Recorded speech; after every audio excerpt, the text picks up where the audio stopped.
2014 Perform Conference in San Diego, beautiful San Diego.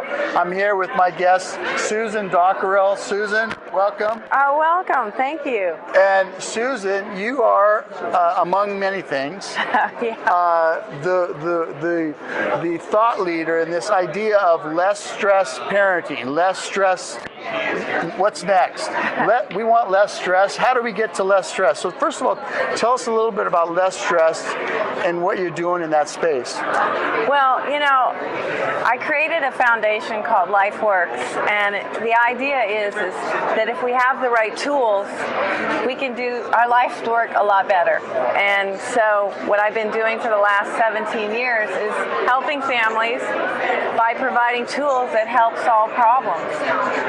If you focus on solutions, you always feel better, right? Yep. And if you look at the problems all the time, it's easy to get depressed and upset. And so when people get that energy going where they start to see that you're either thriving or you're struggling, like really take the good and the bad out of it and just look at human behavior that you're only struggling or thriving. Yep. And then, when someone's struggling, you're not going to hurt them. You're not going to make them feel worse. Unfortunately, most children grow up in homes where they're being punished. So you learn that when someone does something bad, you punish them.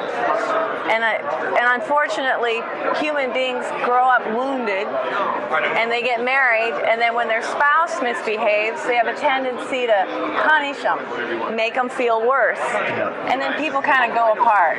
You're married, right? Yeah. You end up fighting with the people you love. It's very true, and I'm one of those that has gone through a divorce and remarriage, and so I know the pain of what divorce and what this kind of stuff does. What do you think? We talk about stress today.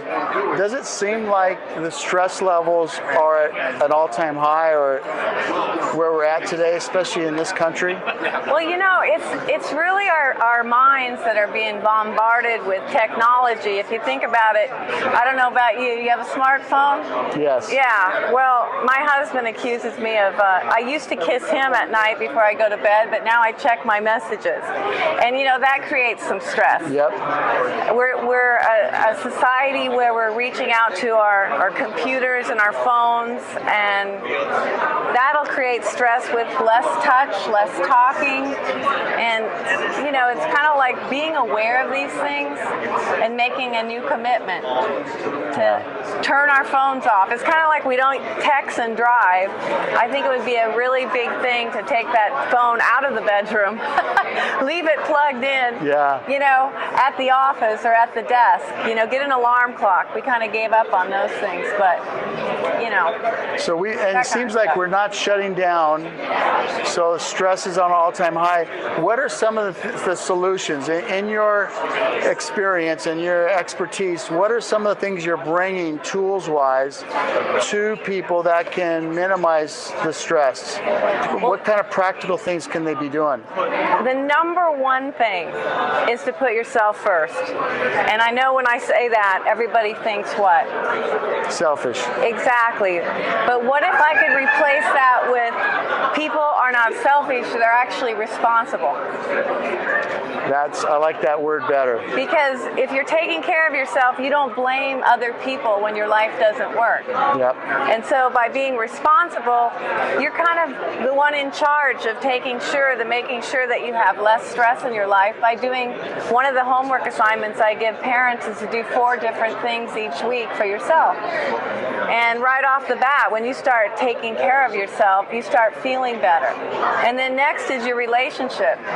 Imagine, here we are, America, right? We're so provocative. We think we're the sexy nation, but did you know that Americans have less sex in their marriage than other countries? I've never heard that before. Yeah. I could probably believe that with our stress levels. Yeah, so there you go. There's stress for you right there. And so what would happen if we started nurturing our relationships, where men felt really significant in their homes and women felt loved? I mean, right off the bat, that creates an environment for children to do better, because when moms and dads feel better, kids do better. There's less stress. And for the men, more sex. More sex, less stress. Absolutely. Absolutely. I love that. And we're laughing. You Yeah, know, it's yeah. like these are so basic things that human needs that do reduce stress. Yeah. What do you think? What is so when they one of the some things you teach, like what can they take home right today that one thing communicate more? I mean, how do they relax? How do you relax? You shut things off. Do you shut technology off? What are some of the practical things they can actually do? Well, like I said, doing those 4 nice things for yourself each week. Watch how you feel. Take care of you. Yep. And it's not like a have to, it's more of a get to. So, you know, people always say, Sue, I don't have time to take care of myself. Well, you know, that's one thing to take a look at. But what if you just put clean sheets on your bed and you do it because That's good. you deserve it, not because you have to. And, you know, just taking that walk to the beach. If you don't live by the beach, you know, at least take a moment and sit under a tree and just relax. Now, women, our brains go in 7 different directions. So it's more challenging for women to take care of themselves than men. Yeah. True or false? Do you have an empty box in that brain? You know that chill place? I talk to myself sometimes probably in that chill place. Like if I said, what were you thinking about? Do you have moments where you're thinking about nothing, where you're just unwinding? Yeah, you know, I think I do. And I usually, my wife sees me off somewhere. She goes, what are you thinking about? I go, nothing. Well, women don't have the nothing box. Yeah. We end up doing yoga, deep breathing. We have to do all kinds of things to turn our machinery off. Yes. And oftentimes, because women's brains go in 7 different directions, we tend to multitask and then criticize our husbands when they try to help. We end up pushing men further and further away. And then women get very upset because we're doing it all. Yeah. Whereas a great technique is to take things off your plate, you know, to let things go. One of my favorite lines as a coach is lower the bar, you know? That's good. Because our expectations are so unrealistic and we're moving at such a fast pace that it tends to create a lot of unnecessary stress. You know, I once heard that, you know, a man goes to the refrigerator for a beer or for, sandwich meat or whatever they're going for. They're looking for that specific item. A woman goes to the fridge, they're grabbing the item they want, but they're also looking all the items, making sure they notice when something's missing. Or out of place. Or whatever they need the next day when they go shopping.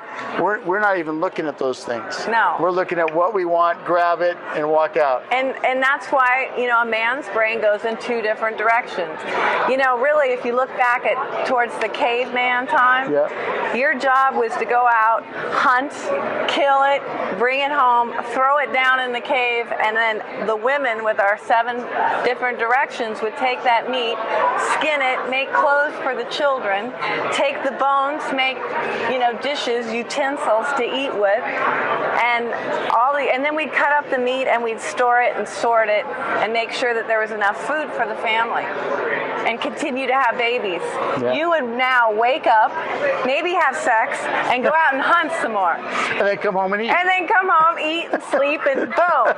And so many women create stress in our thinking because when our man comes home today, we want to talk. We want so much. And the truth is like we're just different. Yeah. And women will start to make it mean when men don't want to talk that you don't love us. Now, true or false, when a woman says to a man, hey, let's talk, what is it that you're thinking? How long is this going to take? How long is it going to take? What else? What are we going to talk about? What are we going to talk about? Am I missing something? Do you ever feel like you're in trouble? Or like, here we go, here it comes? You know, occasionally, but typically in my situation, my wife just wants to talk, and sometimes I'm communicating with the world or other things, or talking to myself. She may be wanting to communicate, and I'm too busy or wrapped up in it. So in my case, it is about talking and then, okay, how long is this going to take? Because I've got these other things. To do. The 1 or 2 boxes I've Right. got. Well, and you can tell what happens to your wife. Talk about stress. Yeah. As she doesn't get her needs met, what you're going to notice is she is going to start misbehaving. Yeah. Unfortunately, with marriage, when you don't get your needs met in the marriage, you have a tendency to go outside the marriage to get your needs met. And so, as far as reducing stress, I'll tell you what, your wife would be so happy if you could just give her your attention. Like, look at her and be present with her and not have to fix anything or, you know, and just hold on to her and be that man that women crave. Because I'll tell you what, I hate to say it, there's another guy around the corner, you know. You wonder why people have affairs. It's usually because we're not getting our needs met in the marriage. Yep, that's true. I'm thankful that I'm getting better. Not that I'm trying to scare anybody out there, but that's really what happens when people have affairs. They're not having that connection that they're craving. I teach a divorce class, so I'm in front of 100 people getting divorced a month. And when I look at my audience and say, I know exactly why you're getting divorced, they look at me like, you don't know why I'm getting divorced. And I look at them and I say, I know exactly why you're getting divorced. And then I tell them, statistics shows that 2 people don't usually wake up one morning and say, gee, honey, you know, am I going to file or are you going to file?